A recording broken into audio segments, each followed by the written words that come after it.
Fed busts New York City fraud scheme that engineered hundreds of sham marriages between Americans and what? Chinese nationals. No, you don't say. Not only are they doing this vacation scam, have your kids go on vacation, have your kids there.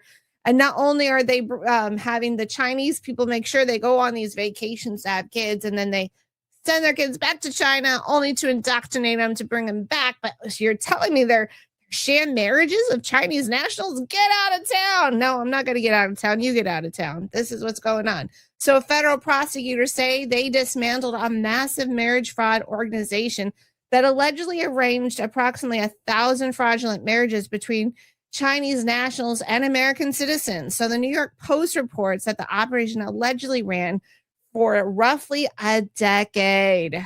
Chinese nationals seeking immigration status could allegedly pay as much as, get this, $100,000. So for $100,000, yes, you too can be married to a Chinese national. Sally, what's their prize? Their prize is $100,000 and a fake marriage to a Chinese man.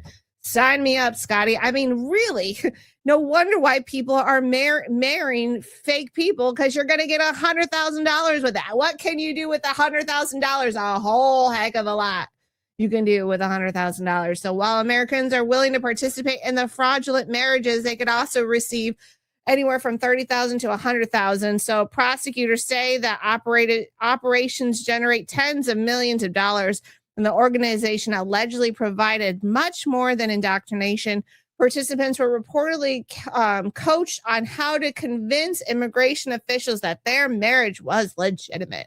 And the operation allegedly provided fake documentation, staged wedding photos, marriage officiants, and other assistance. And some prenuptial agreements reportedly stated that the supposed husband and wife would maintain separate lives. 11 people have been charged, and the larger issue is that prosecutors describe this as an organized business built around exploiting the legal immigration system. They're going to exploit every system they can. That's what they do. Anytime there's a system, there's always a way to exploit it. And then with that, I wanted to share with you this article from Just the News, because it's along the same veins. And Rubio says the task force set up to address birth tourism revoked 600 visas in 1 month. Bravo, federal government. At least you're doing, one part of the federal government is doing something. Maybe not the Senate, but at least the executive branch is doing something. So I'm glad they're doing that. So the article goes on to say that the Secretary of State, Marco Rubio, says a new State Department task force targeting birth tourism